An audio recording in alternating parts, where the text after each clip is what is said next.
Welcome to Fantasy Sports Daily, powered by FantasyGuru.com. Monday through Friday at 12 p.m. Eastern Standard Time, 9 a.m. Pacific. Ray Flowers breaks it all down for you from a fantasy sports perspective.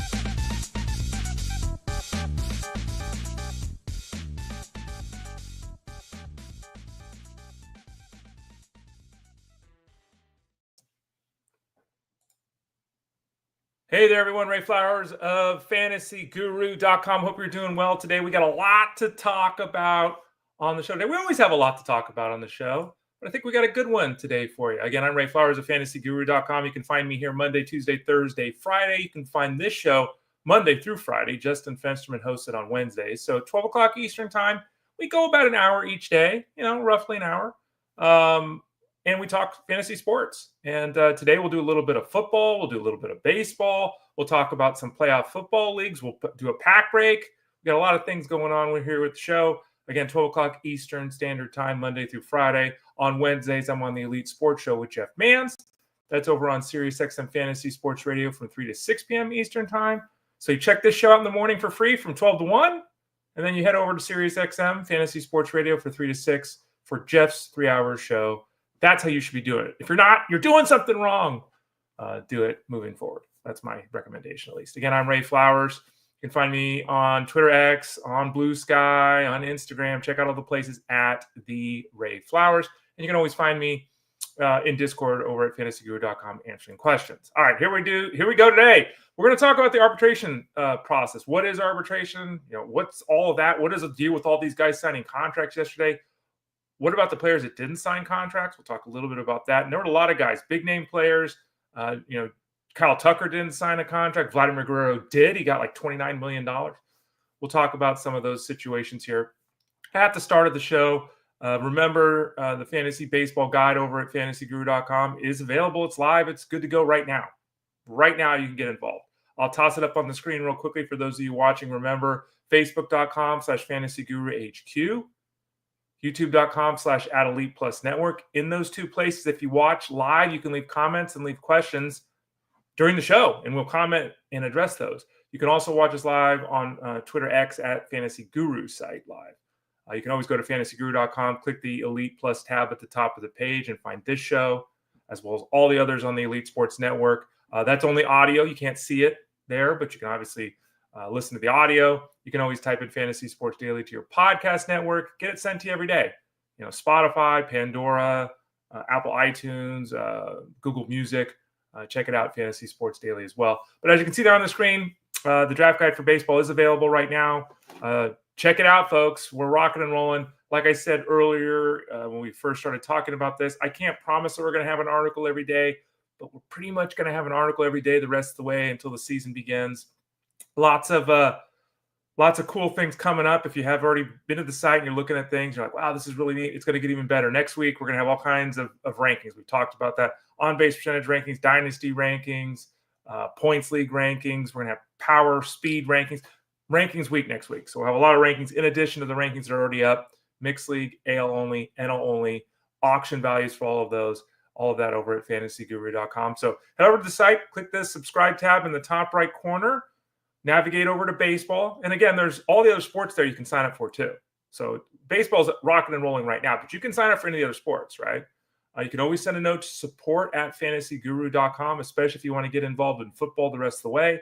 Support@fantasyguru.com. Maybe you already have the football package, you want to add the baseball package, and you're wondering, is there something we can do for you? Maybe you've got the MVP plan. You're like, you know what? I want to add the baseball plan. Send a note to support@fantasyguru.com. Click that subscribe tab in the top right corner, and we are rocking and rolling. So we'll talk a little bit more about baseball. Obviously, we'll talk about the drafters. We talked about the drafters league yesterday for football, the best ball tournament that we have rankings for. I did get a promo code. So I got 2 promo codes now. So we'll share that here in a few minutes for those of you that haven't signed up yet.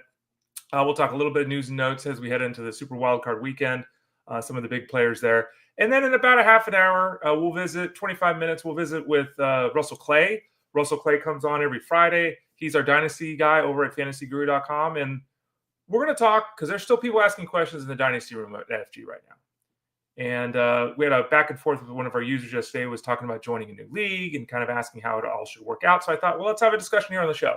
So Russell and I will talk about what's the best way to set up a fantasy Football Dynasty League do's and don'ts. We'll do that here in a few minutes. Okay. Let's get to it. If I click the right buttons, there we go. So yesterday you saw all these guys in baseball sign, and you're probably wondering what the hell it is. Let's define what's going on here. You have to play 3 years of Major League Baseball in order to be eligible for salary arbitration. So you come in, you got this crappy contract, low-level dollar amounts, you perform well for 3 years, then you start the arbitration process. A lot of this will result in a bunch of numbers that we'll talk about some of them here in a bit. A bunch of numbers that look crazy. There will be guys that are performing at all-star levels that are getting paid nothing, and there'll be guys that aren't very good that'll be getting paid more. Why? Because this guy's in his first year of arbitration, this guy's in his 5th or 6th year, right? So the guys that it's basically a reward for those players that haven't signed long-term contracts, kind of for being around.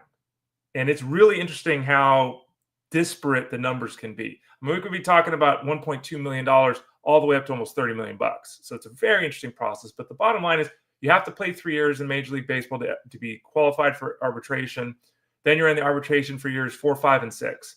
And then in your 7th season, you become an outright free agent. So that's a system that's set up in baseball. There's also something called the Super 2, which you'll hear a lot about. Super 2 players are players that have played less than 3 years, but by meeting certain criteria, they're granted arbitration a year early. So you hear Super 2. Super 2 is huge. Teams don't want players to get Super 2. The players want to get Super 2. Playing time, awards, all this kind of stuff plays into that. So that's kind of the general salary arbitration. A lot of it is, again, based upon seniority and having been there and done that, as well as your actual performance. So yesterday what we saw, and before we get to a lot of there's 2 ways that this goes. One, you qualify for arbitration and you go to arbitration, right? And we saw a bunch of players kind of give their numbers this week. In fact, we'll talk about some of them here in a few minutes. Guys that couldn't work out a contract with the team, and as a result, they're going to the arbitration process itself, which is down and dirty. Teams say you suck. They pick you apart to save money. A lot of players just don't want to go through the process. Corbin Burns went through it with the Brewers and was like, I'm out of here. Like he did not like how they treated him. So a lot of players and teams really don't want to go through this process. So they try to come to an agreement before the arbitration process actually hits. Yesterday was the deadline. You either had to file for arbitration or sign a contract. So a lot of players signed contracts. Players that filed for arbitration yesterday that didn't agree to a contract, guys like Nathaniel Lowe, Michael King, William Contreras, Luis Rengifo, these guys file a number. This is what I want. The team files a number. This is what I want. They go to arbitration. If they can't agree, there's still time to agree. Anytime up until the actual hearing, the 2 teams can agree. So all these guys, Michael King, William Contreras, Rengifo, they all submitted numbers. The team submitted numbers. But at any point before their actual hearing, they could come to an agreement. And it could be a 1-year agreement. It could be a 3-year agreement. It could be a 10-year contract. Like there's no rules, right? But once the arbitration is heard, once the case is actually heard by the arbiter rules, and that's it. So, it's kind of a game of chicken, right? I want this. You want to pay me that? Let's go. Once the arbitrator is actually hearing the case, it's side A or side B. It's the player's number. It's the team's number, and that's it. So, again, a lot of teams and players look to avoid that if they can. The biggest guy that filed that wasn't able to agree with his new team was Kyle Tucker. Kyle Tucker is obviously with the Cubs now, for those of you that missed that. He filed at $17 million, and the Cubs filed at $15 million. So they'll try to work this out. And there's been a lot of back and forth. Is Tucker a rental? Will he sign long-term? It's always difficult when you're a player getting traded because he's now a Cub. He's never been a Cub. Like, is he going to, did he want to get traded to the Cubs? Is this a great thing for him? We'll find out. But he filed at 17. They filed at 15. Again, this doesn't preclude them from coming to an agreement at 16. Doesn't stop them from having an agreement at 15.8. Doesn't stop them from signing him to a 7-year, $250 million contract. That is still on the table for him.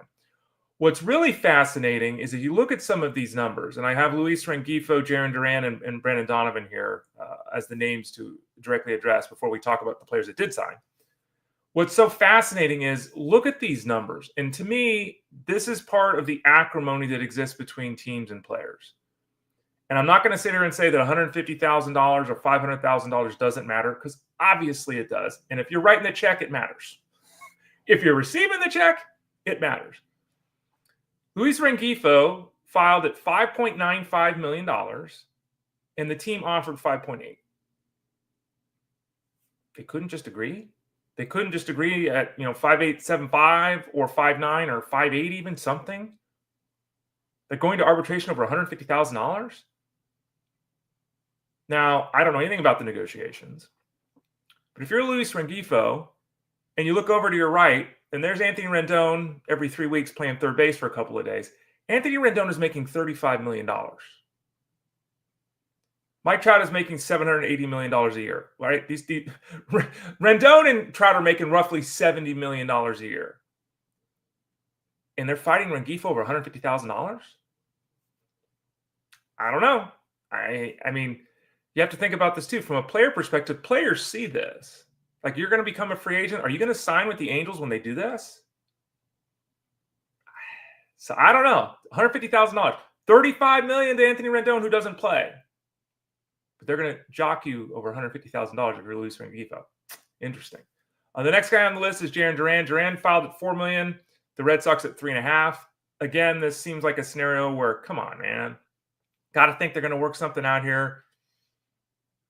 It's still, relatively speaking, it's a low number given his production, right? But again, that's the process that we go through until the players actually become a free agent. Next up is Brandon Donovan. He filed at 3.3. The team offered 2.85. So these are some of the examples of a closeness in the numbers. And you have to think when it's that close, they'll come to an agreement. But again, maybe they won't come to an agreement because the player's pissed off because they're arguing over $100,000 or $200,000. We'll see. Wouldn't it be nice? Wouldn't it be nice to be pissed off because you're not getting $150,000? Yeah, I know. They live in a different world than the rest of us. But anyway, those are some of the numbers that stood out to me. Now let's talk about some of the players that actually agreed. Some of the players that came up and said, look, I know you want this, you want that. All right, let's just do this. Vladimir Guerrero got a massive number. He signed a 1-year deal in his final year of arbitration for $28.5 million he's getting paid this season. The Blue Jays have basically said, we don't sign long-term extensions. We go through the arbitration process. That's basically how they handle things. And they also, if you dig into this, the way they treat these young guys is this is what you're going to get paid and this is what you're going to get paid. They're very businesslike with how they treat these young players in their contracts. And I think what do I know? But unless they give Vlad that $300 million, I don't know if he's going to stay. I don't know. We've seen a lot of this with Bo Bichette. Bo Bichette went through this with the team too. They're very hard line with their negotiations. But the bottom line is yesterday, Vlad got his $28.5 million because the Blue Jays had no choice. That's just where his production has led him to through the process. So they say they're not going to trade him too. So we'll see with Vladimir Guerrero coming off an excellent season. Started slowly. In the end, hit 320, 30, 100. Had basically a 400 on base percentage. He was great last year. In that second half, he was getting on base 2 times every game. Like, it was an impressive run for him, and he's getting paid by the Blue Jays. He's obviously one of the top 2 or 3 first basemen, I think, on everyone's board. I think a lot of people have him as number 1 first baseman this year in fantasy. Jazz Chisholm, who went to the Yankees and has dealt with some injuries over the years, but certainly has the ability to go 30-30. He's got the ability to play multiple positions, and he's going to be a key cog in the offense, especially with Juan Soto being gone this year for the Yankees. He agreed to a 1-year deal for $5.85 million. Now, again, Vlad is not 5 or 6 times the player of Jazz. We know that. But that's how this goes. This is the process, right? It depends where you are and what your previous numbers are and all that kind of stuff. That seems a little bit low. There were some projection models. I think MLB trade rumors had him at 6'8", 6'9", so it's a little bit lower than you would think. But anyway, he agreed to the deal. The bottom line for Chisholm is he's got to stay healthy.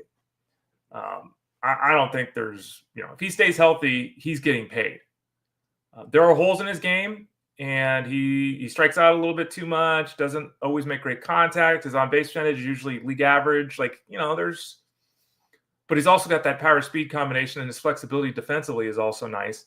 Last year in New York, he went 10-15 in like 50 games. I mean, woof, that's 30-45, right, over the course of the season. He's a banger. And he'll be one of the top picks in fantasy this season, though he is streaky. And though there is the injury piece with him, which is a little, you don't necessarily want to spend a second or third round pick on a guy that could miss games, potentially a lot of games. But it's 2025, and I guess we got to look at things a little bit differently now because truth of the matter is guys just don't play 160 games like they used to as often, at least in Major League Baseball. On the pitching side of things, Framber Valdez, he signed a one-year, $18 million deal to stay with the Astros. He's 31 years old right now. It's obviously a fair number. We were talking about it, was it yesterday? Justin Verlander got 1 year, $15 million. Is Framber Valdez $3 million better than Verlander at this point? He's probably double Verlander at this point in terms of reliability and production on the floor that we were talking about yesterday with Corbin Burns. Valdez is the exact same thing. And he had another one of those seasons last year, 2.90 ERA, 115 games, had a 1-1 whip. He's just really good. But pitching is, do you sign these pitchers to those big deals like Corbin Burns got? We talked about it yesterday on the show, episode 311, if you want to check that out. $210 million for 6 years is a big number. Teams would probably much more likely prefer to go through the arbitration process with young pitchers because it's like, Valdez blows his arm out hypothetically this year. He ain't got nothing next year, right? He's just getting paid zero until they agree to some restructured deal. This is really low. Like they give him 2 years at $15 million and see how it goes, kind of thing, right? So he's getting his $18 million. It's a fair number. It's a good number given the context of what other guys get paid, and Valdez should continue right along the road he's been the last handful of years. Is one of the best ground ball pitchers in the world, and one of the best starting pitchers in fantasy baseball. Devin Williams going to the bullpen. He joined the Yankees. He signed a one-year deal for about $8.6 million. A nice contract for him. He'll, in essence, take over for Clay Holmes in the bullpen with the Yankees. One of the better relievers in all of baseball, obviously, Devin Williams. The question with Devin Williams is health. Last season, the back bit him, and it limited him last year. I think he only threw 21 innings last year, 21 2/3, something like that. He looked damn good when he was back there with that changeup of his. So he's very likely to be one of the top closers in baseball this season, to have one of the highest save totals in all the land this season for the Yankees. It's all about health. And this is something we'll talk about more as we get into kind of draft strategy and all that. And if you've been around and followed my work for a while, thank you. You also know what I'm about to say. We don't really want to draft relievers early if we can help it. Doesn't always work out well. Speaking of relievers, Evan Phillips and Michael Kopech, both of them agreeing to one-year deals to avoid arbitration. $6.1 million for Evan Phillips, $5.2 million for Michael Kopech. Unclear how the bullpen's going to work for the Dodgers. The Dodgers, since Kenley Jansen days, have kind of mixed and matched. They always have success there. Phillips probably has the lead right now over Kopech for the ninth inning. But those are two guys that are going to pitch a lot of high leverage innings, and at basically $11 million for the two of them, the Yankees are looking pretty good there. One of the few areas where they're not overpaying for players. You never know. George Kirby avoided arbitration. And think about this. Is Kirby in the fantasy space basically the equivalent of Framber Valdez? Some might want one guy or the other, but they're basically the same, right? Valdez gets $18 million. Kirby gets $4.3. It's service time. Is that fair? Is that right? That's the system in baseball. So Kirby got $4.3 billion. He has been extremely consistent. He has been pretty durable. He does not walk anybody. He strikes a guy out an inning, and his ratios are good. The question, I think, for Kirby, whose floor is uber high, is there another step? Is he this guy? And again, if he's this guy, he's going to make hundreds of millions of dollars and be great. So it's not, is he this guy, or does he have that little extra kick that knocks him into the elite?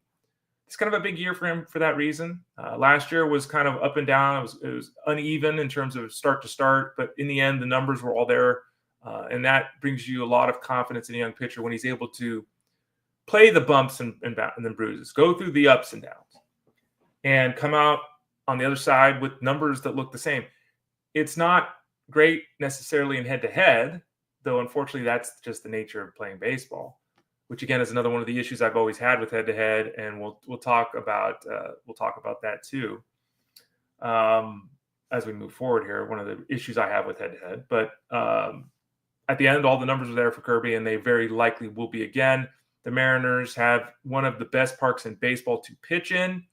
They have one of the best starting pitching staffs in baseball. There have been rumors about them trading one of these guys for a bat. We'll see. As of right now, they have a dynamic group on the hill, and they should continue the success they had last season. This year, Logan Gilbert, Castillo, Kirby, a tremendous top of the rotation for that team in Seattle. Another guy to talk about is MacKenzie Gore. Now, MacKenzie Gore signed a one-year, $2.9 million contract. Gore, for those people that haven't necessarily followed his career path, Gore was at one time a top 10 pitching prospect in all of baseball and the number one left-handed pitching prospect in the game. And he was can't miss. He was athletic and young, and his pitch mix and his makeup and all these things. And this is yet another example of all those things being true at the time they were said. And now he's 25, which is still young. There's been a gazillion pitchers who have made the Hall of Fame who didn't get great until they were 25. So this is not, but he's 25 now. And last season, he had to strike out an inning and he threw 166 innings. Great start for him to build toward that future. At the same time, his ERA was 3.9 and his WHIP was 1.4. So, there are things to like with MacKenzie Gore. I think that he's finally back. He's finally back to being somebody that we can start to count on in the fantasy space, which is what we thought we'd get from him years ago before injuries. And he lost his release point, his mechanics, and it was a whole big thing with him. He's back to being a guy that really intrigues now. And there is the potential for him to be a Dylan Cease type of pitcher. There's the potential for that. This season's big because is he going to settle in and be this guy? Is he going to settle in and be Lance Lynn? Or is he going to take things to the Dylan Cease level? I'm throwing out names that don't really match, but I just thought of it as we're talking here. So, you kind of get the point. Nothing wrong with being Lance Lynn. And if that's the career Gore has, that's fine. But can he take things to the next level? Much like Kirby. Can he take things to the next level? So he is somebody that you can dream on in the fantasy space. We obviously have him ranked over at fantasyguru.com right now. You can head over to the site, check out where we've got him. If you want to talk about him, hit me up in Discord over at fantasyguru.com. If you sign up for any of the products at FG, click that subscribe tab in the top right corner. You sign up for any of the products, you get access to that room. So you sign up for seasonal baseball, you get access to the seasonal baseball room. Sign up for the DFS room, wagering room. So we have all those for all the sports. So horse racing, all the rooms, so basically every sport that we sell a product for, there's a Discord room for. So you get access to that, so you can interact with the user. The users can interact with each other, and you can interact with the hosts or the experts, if you will, our staff over at fantasyguru.com. You can find out where MacKenzie Gore is ranked, and we can have further discussions about him if you'd like. So that's kind of a review of the arbitration process. I see a comment here by John. John said that Alec Bohm signed an arbitration deal. Well, it's not an arbitration deal. He signed a deal to avoid arbitration, but you're right. He's not as good as first half or as bad as second, correct? Phillies fans want him gone, but I feel like you can do worse. He signed a one-year deal for $7.7 million, which is a very fair rate given his overall production. I think that, and the way I would look at it is, and you said it well there, John, first half, second half. And, I've written about this for years, and you probably know this too already, John. The half season stuff isn't real. I mean, it's white noise. Okay. The guy's a first half hitter. He's not a first half hitter. It's white noise. What's the difference between July 6th and July 16th? There ain't no difference. There's no difference. The last 2 years, he's been almost the exact same guy in terms of his production. Hot, cold, up, down. He's basically been a 275, 18, 97 guy. In fact, he's had 97 RBIs each of the last 2 years, stealing 5 bases. He's been exactly the same player each of the last 2 years. His OPS is only 14 points apart the last 2 years. His walk to strikeout ratio is 200s different. His batting average is 6 points different. Again, the RBIs are the same. The steals are 1 different. This is who he is. And there's nothing wrong with a player like this. He's 28 years old. There's always a possibility of him taking another step. I think at this point, it's probably unlikely that we get a step. But what's wrong with a guy hitting 280, 20, 90 year after year? Nothing. I know the Phillies fans want him gone. There's some questions about his defense and all that. And he has been rumored to be traded. So we'll follow that storyline, obviously. But he's going to play every day right now. He's in a good ballpark and a good lineup. And his stability factor, which is, again, something I talk about a lot, it's really important to me. I don't like the volatility. So I probably have, I don't know the answer to this. I don't know. I might have Bohm ranked a spot or two higher than other people because last 2 years he's been exactly the same guy. And in a 12-team mixed league, as your third baseman, he's fine. In a 12-team mixed league, as your corner infield guy, sign me up. The stability there is really nice with Alec Bohm. All right. Before we talk to Russell Clay, we'll do that here in a couple of minutes. I wanted to talk to you about our Drafters League. Let me throw that up on the screen right now for those of you wondering, what the hell is the Drafters League? By the way, those of you that signed up for the One and Done League through SiriusXM Fantasy Sports Radio, the One Man's League, your invite should have come this morning. They just started getting sent out, so you can get signed in there. If you haven't logged in, you can get logged in. I should say it that way. The event has already been filled out. We had over 1,000 entries. They had to shut it down. That's all we could afford. So if you didn't already get qualified for the One Man's League by signing up, you can't get in now. But that league's invites for all the people that did sign up should be sent out today, so you can create those one and done teams. Drafters Best Ball is going on right now. We talked about this yesterday. You can see that on the screen there. The highlights are basically the following. Number one, it's $20 to enter. Number two, there are $300,000 available in prizes. Number three, the top prize available is $50,000. So someone's going to turn $20 into $50,000.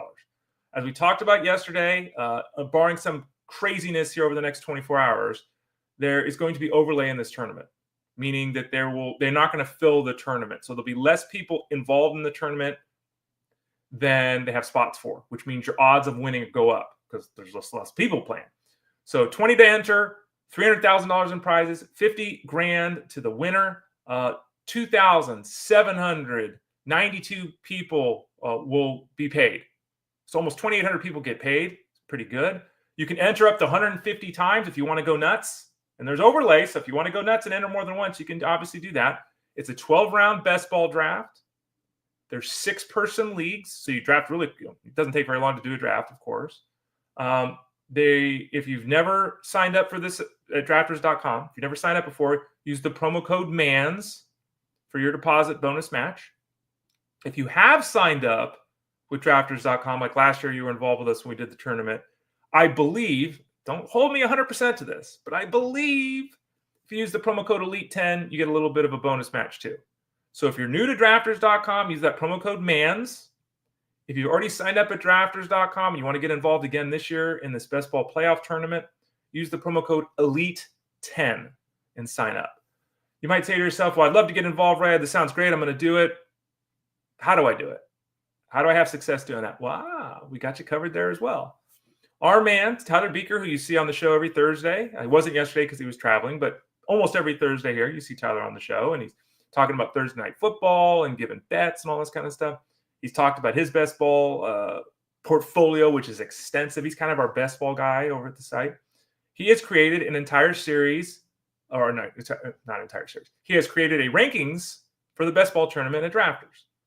So go to fantasyguru.com, click that subscribe tab in the top right corner, get signed up for the football product, send a note, support@fantasyguru.com, send that email, support@fantasyguru.com if you're not signed up, so you can follow Tyler's rankings to put a team together to win your $50,000 by playing drafters.com. So that's the tournament. Remember, promo code MANS if you've never signed up before with drafters.com. If you have signed up before, try the promo code ELITE10. I hope it works. Fingers crossed. The rankings over at fantasyguru.com by Tyler Beaker to help you have success in that tournament. And hopefully someone watching right now is going to win. Hopefully one of you listening right now is going to win $50,000. You have an opportunity to do that. And again, remember, almost 2,800 people get paid out. So a pretty good rate of return there for those of you interested in some football in the postseason. And who isn't? You should be playing fantasy in the postseason. All right, so there's kind of a review of all of that. Remember, you can always go to fantasyguru.com, click that subscribe tab in the top right corner, and get signed up to join us for any of the products over at the site. All right, it's a Friday, and we're going to have some fun with this guy. He's always fun. We're going to have some more fun with him today. I don't know if he's at home. I don't know if he's in the conservatory. I don't know if he's on assignment. Maybe he's out. He's in Baltimore or something. I don't know where he's at right now. We'll bring him on here in a second. He is the one and only Russell Clay. You can follow him on Twitter X at Russell J Clay. He changed his Discord handle recently. We'll have to ask him about that. It's Russell J Clay 712 or something. I think it's Russell J Clay 17 or something like that. But we'll talk to him about that. And we're also going to talk to him about Dynasty Leagues. He's our Dynasty League guy. So let's talk to him about how we set up a football Dynasty League. Let's bring him in right now. Russell J Clay. How you doing, Russell? What's going on, man? Just going with the straight blurred, maybe like a migraine background going. So that's all we got for today. Are you feeling okay? That's not what an inner picture of your mind looks like. No, we have we've gotten a little reprieve from the season. Fantasy football season is not over, but some of the bulk of our work has come to a close for football purposes. So no, but maybe like week 13, this might be how I'm looking at the computer, You never know, right? It does get a little foggy there, if you will. You did change your handle in Discord, right? It's Russell J Clay 17 or something now. Oh yeah. So there's been a saga for me for the last year. So I got on TikTok. I started trying to promote myself on there. And last week, right, I've been trying to get a stream key because on TikTok, you can't, this is a whole drawn out thing that I've been working on for months. You cannot stream on TikTok from a Mac. So I have to go through, I have to meet somebody and get a stream key so I can like bypass. It's a whole thing. Yeah. I finally got that the other day and I had to change my Discord username to the same as my TikTok. So he could confirm it's me. And at the end of all this, TikTok's, by the time I get the stream key, TikTok's going to be banned. And I'm going to be like, you know what? All this effort for nothing. Isn't it kind of, I mean, maybe it's just me. Is it a little scary or nerve wracking that like I don't know, maybe it's because I'm old, but like everything is attached. Like, oh, you're attached to Facebook. Hey, you want to go to Instagram? Oh, you're on Instagram. You want to go to Threads? Hey, you're on like, isn't it? Oh yeah, it's completely insane, right? Yeah. Like I feel like some of this stuff we're gonna look back in 20 years and be like, what in the world was going on, right? Yeah. There's like 3 companies that run the entire universe. It seems like I don't know. Anyway, Russell Clay at fantasyguru.com. The game, by the way, we had a game being moved. That's something I wish we should talk about. I didn't get a chance to talk about the football stuff, but we do have a game. There's obviously all the fires in California, which are terrible. I mean, if you haven't seen the photos, I mean, the town, like Palisades is gone.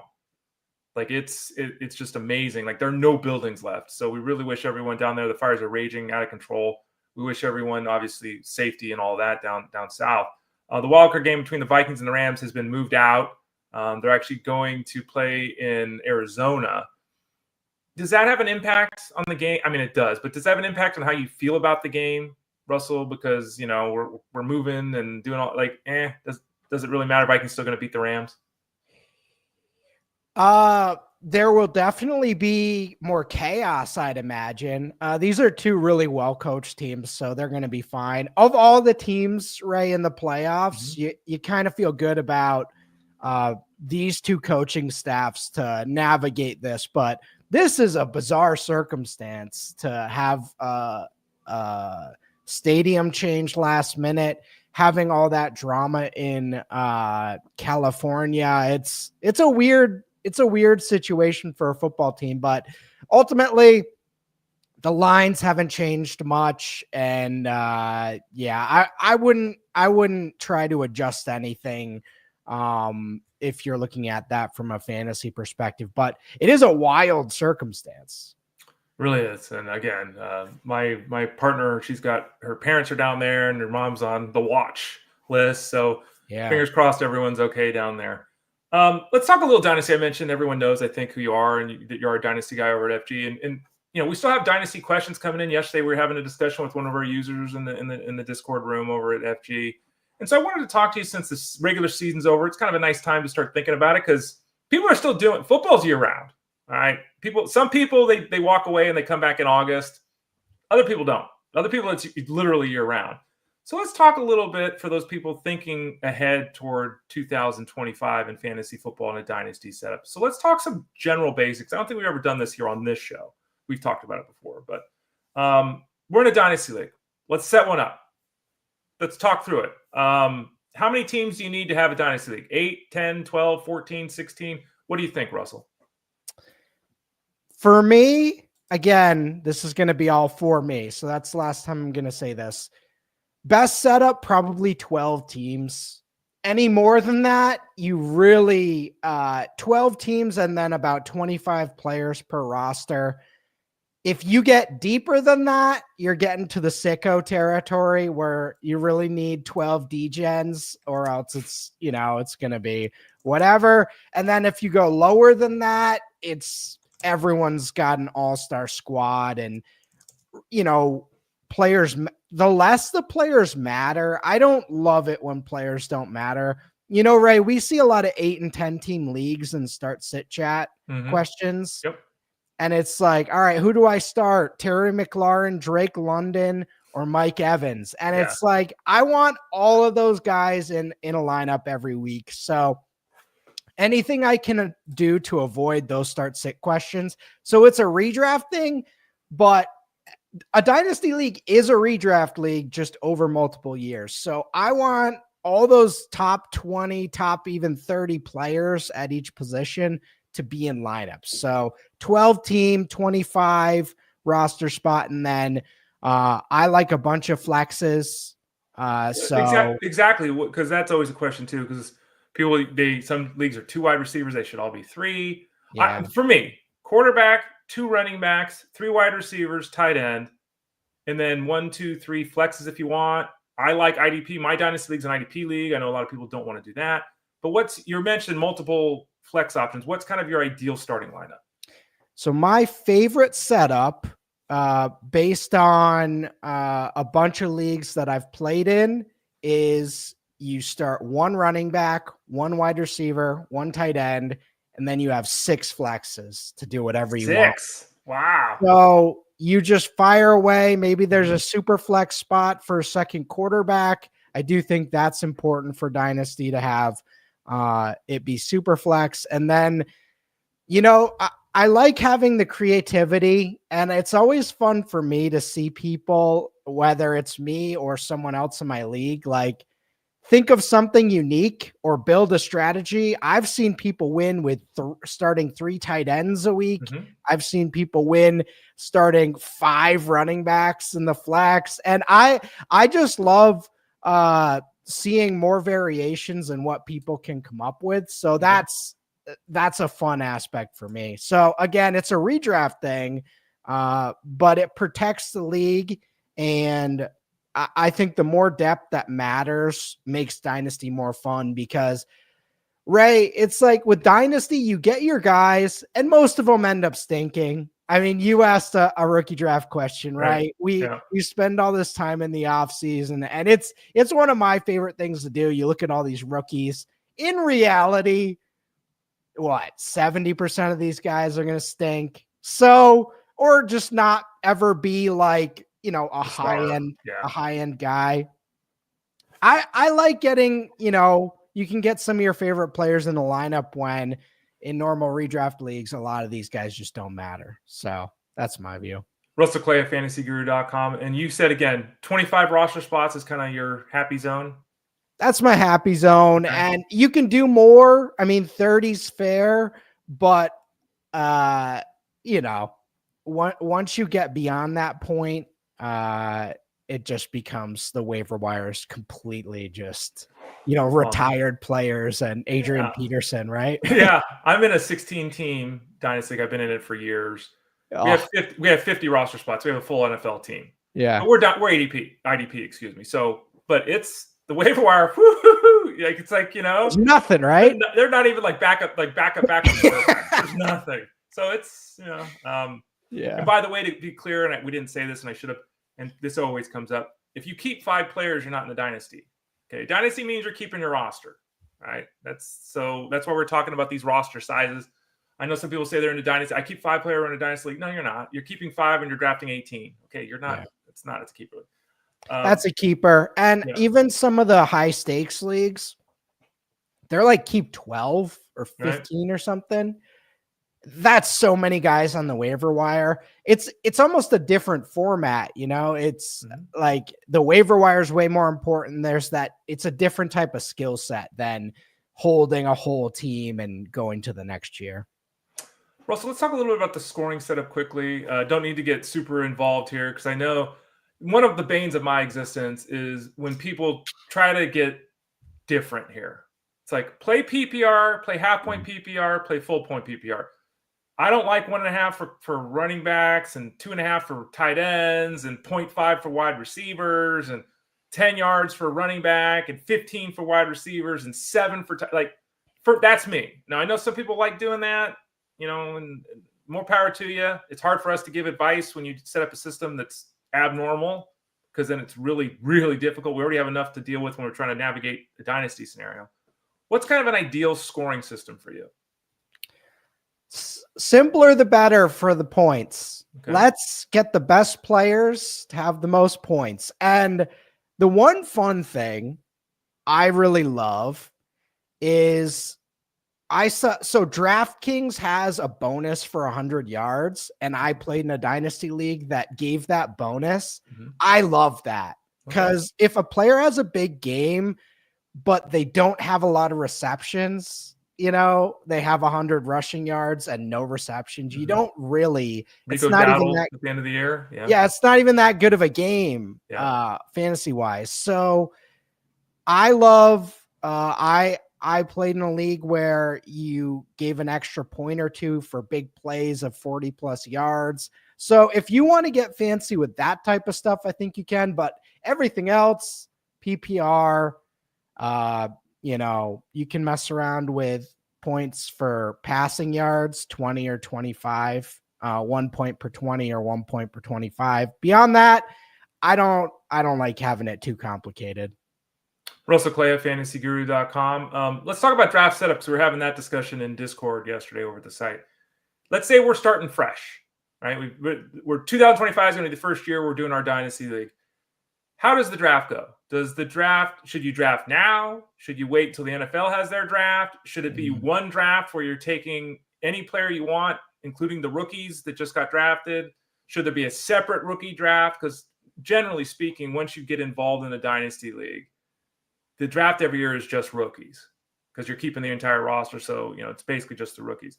But if we're having a startup league, how do we do it? Because the gent in Discord was doing a system to me. It's like you're drafting and you hold placeholders on draft day and all.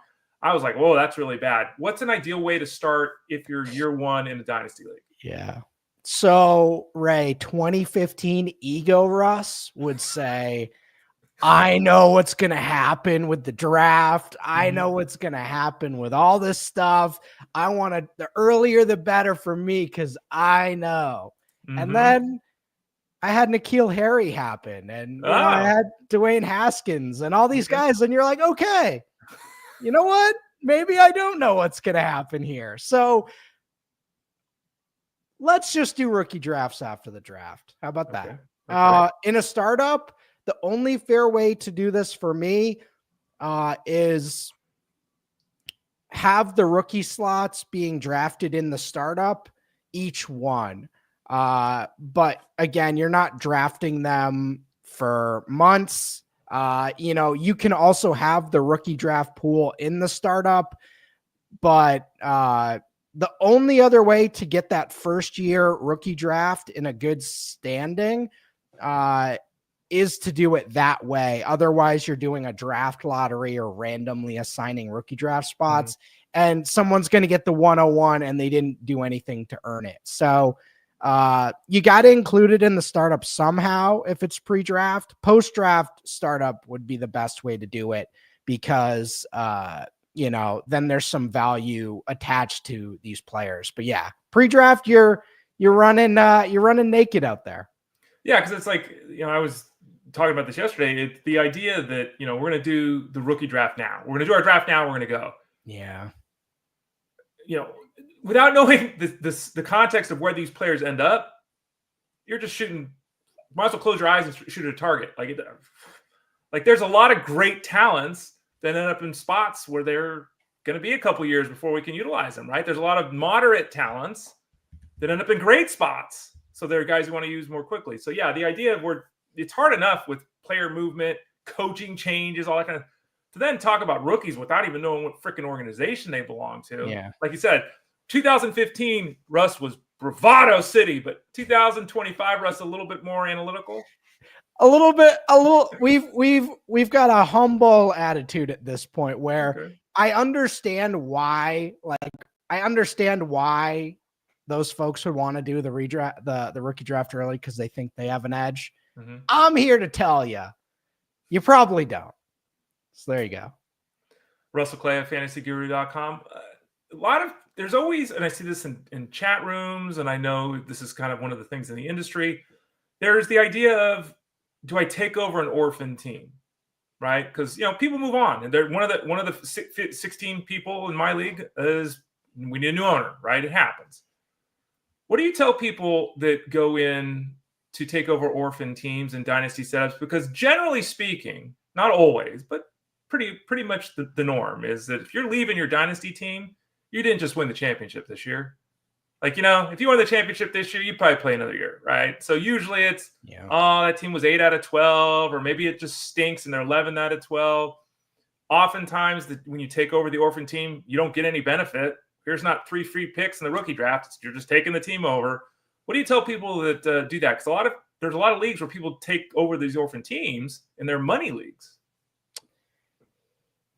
So if there's a discount and it's a well-vetted league, most important part is vetting the commissioner and then looking over the rosters in the league. If there are 2 dominant teams that have a ton of assets, a ton of future firsts, and have the best roster, you're just not, I don't care how awesome you think you are, you're just not beating that guy. And as someone, again, 2015 Russ had a lot to learn. I've done orphans. I've done jumped in leagues. The best reason to do one of those is you have a bunch of people you like and know, and maybe it's a friend group and there's an opening in the league and you just want to get in it for more so than competitive reasons, more of a social hangout, or, if you're a content person and you can get into a staff league or a friends fellow writer league. Those are always valuable for non-fantasy football reasons. Right. You getting to connect with people. So that's really the only reasons I would do an orphan, especially if it's high stakes league. Really vet that league, see what those other rosters beyond that one look like. Because if you're staring down the barrel of, week 3 Thanos team where he has Lamb, Jefferson, Chase, Bijan, Saquon, and it happens. Jalen Hurts, and Brock Bowers, then you're going to lose the next 5 years. So yeah. How many? I do one dynasty league. I've been in it, and again, I've been in it for 8 years or whatever the hell it is. I do one. I know you do a gazillion leagues. Do you do more than one dynasty league? So this year I did 8, and I am cutting down. I'm leaving a few long-time dynasty leagues that I've been in for about a decade now. I'm letting those go. I posted to my buddy Nathan Powell. I posted the Andrew Luck crying in the press conference. Right. I said, I'm cooked, man. And I don't know if it's because I do content in the industry, but my Sunday mornings are just not. I don't want to say they're not for me, but they're not. It's okay. Mine aren't, so it's okay. They're not anymore. And I throw in some betting and do all that stuff. And best ball dynasties are great if you do content, but it just got to be where it's like 8 leagues is too much for me. Because again, mine's just a traditional dynasty league. You mentioned best ball dynasty league. Is that something Is that something that's a thing? I mean, should it be more of a thing for people? Should they be managing it, really in there, or is the best ball? What are your thoughts? You experience it. What do you think? It's so fun. I love it. Okay. Because every player on your team matters. Whereas, as I mentioned, with the starting lineup, you only start a certain amount of guys. So a guy like Marvin Mims probably never hit your starting lineup, but that 30-point Monday night game, you get all those points. And then, those other games he's probably starting for you. Whereas, I love Marvin Mims, but I wasn't starting him in any redraft league this year. Right. So that is the angle for me. I want all those end of bench guys that are random to matter. So that's really the only way I can get those guys to matter is best ball. So that's why I like it. Russell Clay, fantasyguru.com. Russell J. Clay on Twitter X. By the way, I got some pack of baseball cards we can open up here in a second, Russell. What are you doing the next couple of days? College football's on, adios, and football's slowing down a little bit. So what's your schedule here? Give us the weekend. What are you doing? Yeah, Ray, more time for pretzel reviews, hanging out with Ray. We're shifting towards our Dynasty content. I think what spurned some of these questions about rookie drafts is I did update the Dynasty ratings with the 2025 rookies. The way I described it is this is not even the abstract painting. We're just getting the tools out. We don't know we know a few of these guys, right? We know Ted McMillan, the Arizona wide receiver. We know the running back class is decent. We have no idea where these guys are going to go yet. So running back, especially, if someone goes to Houston or someone goes to the Chargers or someone goes, somewhere great, they're going to boost up. Really good running back class. Quarterbacks, Ray, I don't know what to do with any of these guys. Yeah. Like Deion Sanders' son, what is Deion going to do? Like, is Deion going to be the GM of a, I don't know. This class is bizarre. Okay. We got a bunch of guys who are transfers and on their third team. And I saw Ward in a projected draft with number 1, according to this big website. So I didn't even hear people talking about him until recently. So yeah, Cam Ward was kind of I was like, oh, he'll go in the 5th round. And now, it's a weird year, but it's changing. So should be fun. What do we got, Ray? Want to do it? Oh, Want to do it? Let's go. I've been opening it these week because this is obviously we released the draft guide at fantasyguru.com. So kind of ode to baseball this week. The 2024 Topps Mega Box, Holiday Mega Box. You get in this box 1 relic card or 1 autographed card. I already got my relic card. It was Noelve Marte. So it was a really non-exciting one. A year ago, it would have been really exciting. Top 10 prospect in baseball. Then he got suspended 80 games for steroids.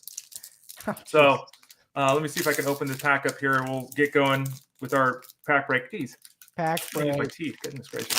Let's go. So I know, Russell, you're our number 2 baseball guy at fantasyguru.com. Oh, we're in trouble then, Ray. We'll get some commentary here as we open up the pack. So have you seen these cards before? We didn't open one of these last week, right? You showed me them, but we Okay. didn't do it. We didn't open packs. Okay, so this is what they look like. Okay. So they're those really are pretty holiday cool. cards. Yeah. So there's a stocking there. There's Santa Claus. There's an elf. There's a Hunter Goodman there. Could hit 20 home runs this year playing a semi-regular basis for the Rockies. So Nice. we'll see. Not a bad option at the catch spot. We were talking about this guy earlier today. So that's a big one. Kyle Tucker. Oh, yeah. So I know him. Kyle Tucker is now a member of the Cubs. He how about this, Russell? He asked for $17 million and they offered him 15 through the arbitration process. Would you take either one of those salaries? Wait a second. Hold on. Yeah. He's on the Cubs now? They traded him. Yeah. He got recently Wow. top season. Yep. From the Astros. Yeah. Okay. That's Would- so- cool. Yes, so I would- would take 15 million. Yeah. 15 is good enough. You don't need I would 17. take 15, yeah. Okay. All right. Here's a cool looking card. He's not a very good player. MJ Melendez, little diving catch there. Oh, yeah.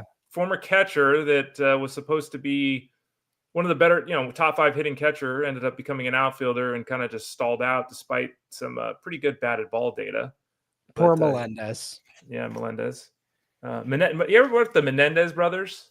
I've seen the Mark Netflix? Jackson card where they're pictured in it, and it's worth like $20 just Okay. because of that they're in it or something. I didn't know that. Really, that's random.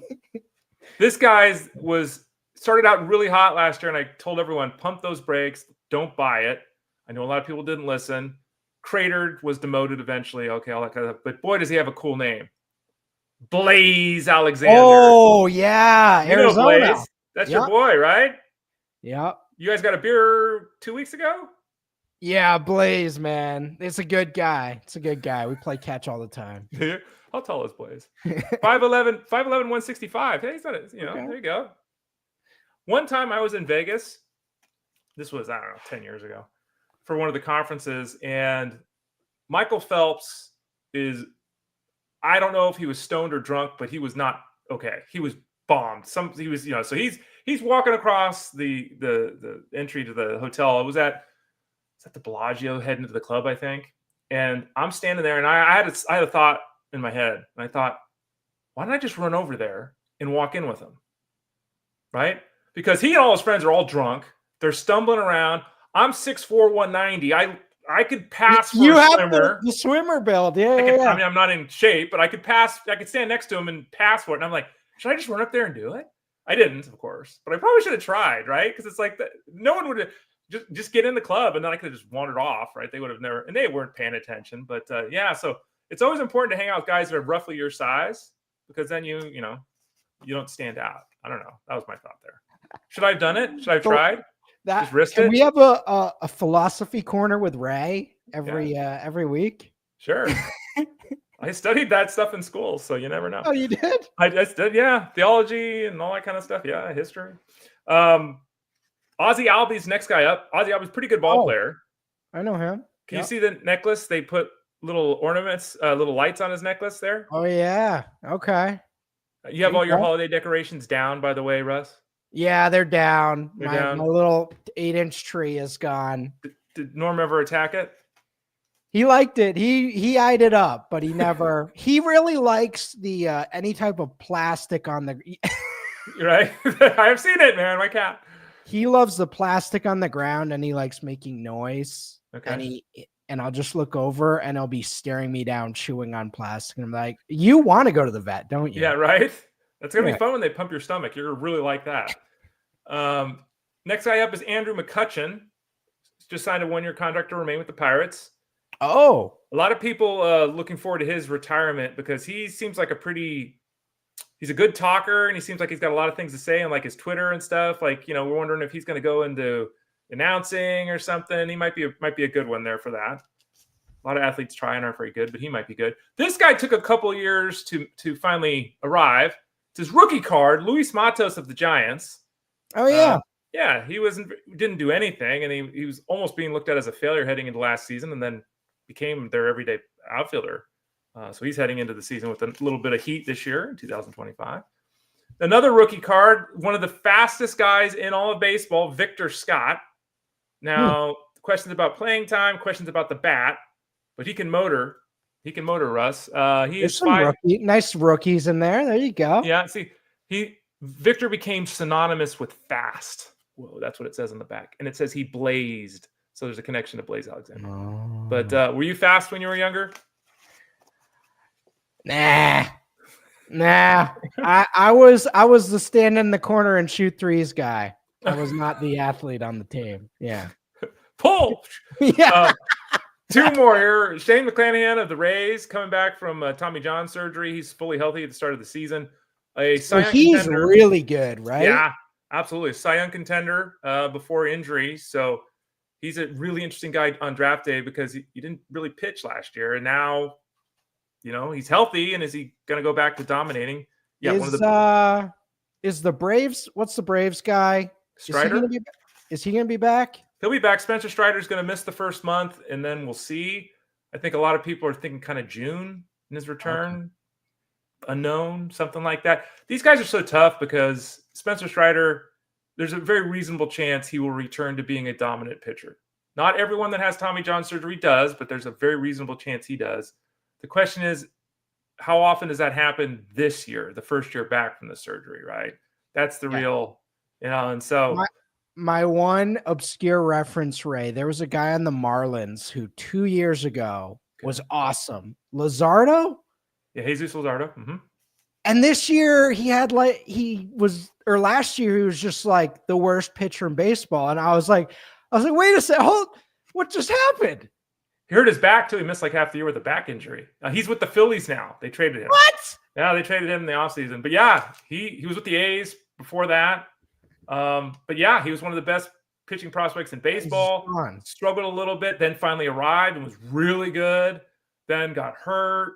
To your point, kind of vanished, then got traded. So we talked about him on I think Monday or Tuesday here on the show because I kind of it was Tuesday. Yeah, maybe it was yesterday. I don't know. Maybe it was yesterday. Talked about him this week on the show. I think it was yesterday. Now that I think about it, as a guy that switched teams, so that people maybe didn't see, or they're just starting to pay attention to baseball.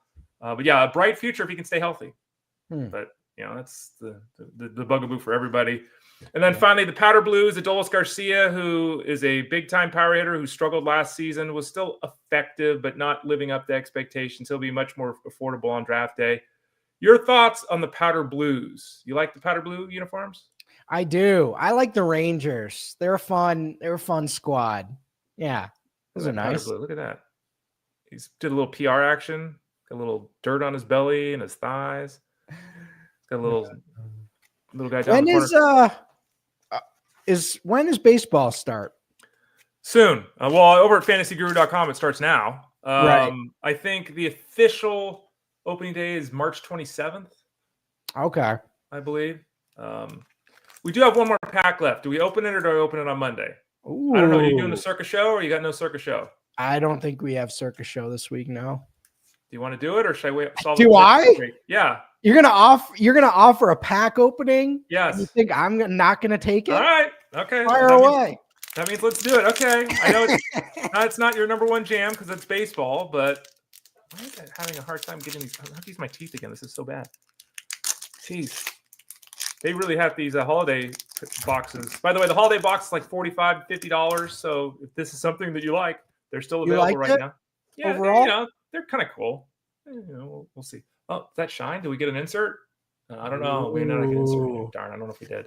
Jordan Westberg. Beans 101. Yeah, I don't think that's in here. Jordan Westberg, one of the many Oriole youngsters. It's good. He'll be a full-time player this year. He's another young pitcher for the Braves, not Strider, but AJ Smith-Sharver, who could end up making 15, 20 starts, a youngster with some nice stuff. The Braves really believe in him future-wise, so we'll see what his role is exactly this season. Kyron Paris. I don't think anyone has to worry about him in the fantasy space right now, but, there he goes. He's got a card. Good for him. I don't have a baseball card. The all-rookie team member wearing an alternate jersey, which seems totally wrong. You're from back east. Where are you from exactly? Where'd you grow up? I'm from a place called Belchertown, Massachusetts. Okay. What color are the Red Sox? Red? They're not yellow. Right? Yeah, they're not yellow. So there's the alternate jersey. Yeah, do you like it when teams do that? No. I don't. No. Like, you can't leave that far. Unless it's like the Packers doing old school stuff. I just let's not. Yeah. The Bears helmet with all the stripes. Yeah. Those are pretty cool. But anyway, Masataka Yoshida, pretty good ball player coming back from injury. Can't really field, so it looks like he'll be the DH this year for the Red Sox. We did get an insert. Interestingly enough, we got an insert of one of the guys we just talked about. And it's the absolute worst player we could possibly get an insert for because it's Kyron Paris. But as you can see here, it's gray, right? And it's kind of hard to see but there's a little sheen to it. Oh, yeah. It's not a refractor, but there's a little sheen to it. And it's kind of raised a little bit.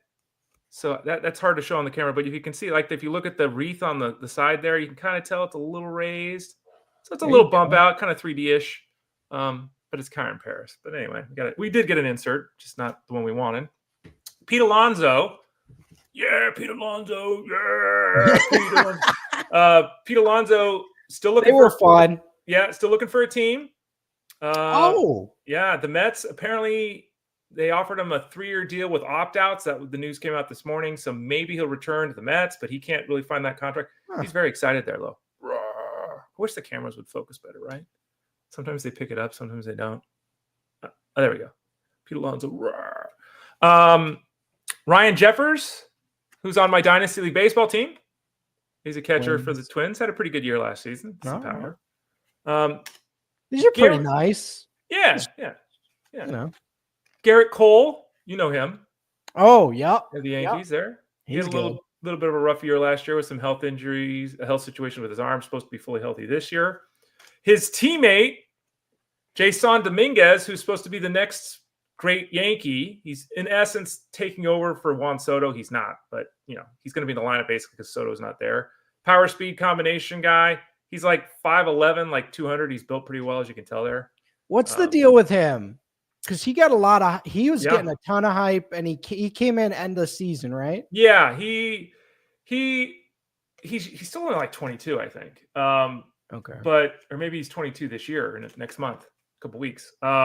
He exploded in the minor leagues, and everyone kind of thought he'd be one of these 20, 21-year-olds that really hit the ground running at the major league level. And he was promoted, had a huge power run. He had 6 home runs in 20 games, something. I don't know. Then he got hurt. Then last year was kind of a slog, and then they brought in Juan Soto, and it just kind of, but now it's back to he's the guy, right? So he's now going to play every day, but he's got the ability to go 20-20 at the big league level. And, that's New York Stadium's a good place to hit, the Yankee Stadium there. So we'll see. He'll be a hot name on draft day for a lot of people in the fantasy space. And then the final card, Russell, we're going out on a high note. Not an insert, but we're going on a high note. It's a sideways card, but from a big bopper, a guy you might want to grab a beer with. Judge? Oh, Schwarber. Kyle Schwarber. There you go. So you didn't even need the name. You already knew. Yeah, Kyle Schwarber. So the meatiest leadoff hitter of all time. See, I knew you knew your analysis for baseball. It's perfect. That's totally true. He's listed at 6 foot 230. There have been times where he's more than 230. Maybe now he's at 230, but there have been times. So there you go. So you did it, Russell. That was good. You're accurate with your assessment there. He looks a little bit different than Ricky Henderson did. Yeah. He's Russell Clay. I'm Ray Flowers. This is what it looks like, just to show everyone the Holiday Mega Box 2024. There it is. So yeah, well, that was fun, Russ. Thanks. Sorry we didn't get any real big inserts here. Just to review for everybody real quickly here. Kyron Paris insert, Garrett Cole insert. That's a little bit better. Jordan Westberg insert. AJ Schwarber, Smith Schwarber insert. Here's your guy, Jason Dominguez insert. There he is. And then 2 other ones. Christian Encarnacio Strand with the real holographic effect. Is that blue? Yep. Blue. Yep. Blue. Yep. So that's a real one. He's hopeful of turning into a Kyle Schwarber-like performer. I don't know if that's reasonable, but last year was a mess. He's looking to get his 500 plate appearances this year. And then finally, the actual bell of the ball, like Noelle Marte, jersey card. The patch. Nice. Yeah. So, again, a top 10 prospect in baseball last year until he got popped for steroids. So this card probably a year ago would have been a huge get. Now it's a little dicey, but hopefully he'll come through this year for the Reds. So. Oh, man. Well, Ray, I had Mondo on Clay's Corner. Mm-hmm. I'd love to have you on as well. Okay. Maybe we can do a Fantasy Guru card rip sometime, I feel like I talked to Armando about it a little bit too, because we opened a pack with him earlier this week. He had his own pack. What was this set? It's a baseball pack by Topps, but it's got magicians in it. Oh, it has like dogs. David Blaine? dogs like the Westminster show. Oh, Allen and Ginter? Allen and Ginter, 2024 Topps Allen Ginter. Oh, yeah. You've heard of this. I haven't opened any of those, but I've heard there's some funny stuff. Yeah, like food cards and stuff. I don't know what's going on, but yeah, I think we should do that. Definitely. If you want to organize that, I'm in. So let me know. Okay. We could do something like that because Clay's Corner needs to be represented, and I'm always down. I can make some stupid comments about a bunch of football players I don't know too, so we can do that. Wonderful. Yeah. You can return the favor to me. He's Russell Clay at FantasyGuru.com. Russ, thanks so much for your time today. The people can find you over at the site, Russell J. What is it? Russell J. Clay 17. I don't know. Something It's like just that. type in Russell and you'll find it. It'll pop up. In Discord, he's always answering questions in there, writing the articles, as we talked about, updating the rankings at fantasyguru.com. And we'll hopefully visit with him next week as well on Friday. Thanks for your time today, Russell. Have a great weekend. Awesome. Thanks, Ray. He's Russell Clay. I'm Ray Flowers. Have a great Super Wildcard weekend. Remember, fantasyguru.com. Let us help you out. Click that subscribe tab in the top right corner. Get signed up for all the products, including the baseball products, are now available for you. Send a note to support@fantasyguru.com. He's Russell. I'm Ray. We'll be back on Monday here on Fantasy Sports Daily, powered by fantasyguru.com.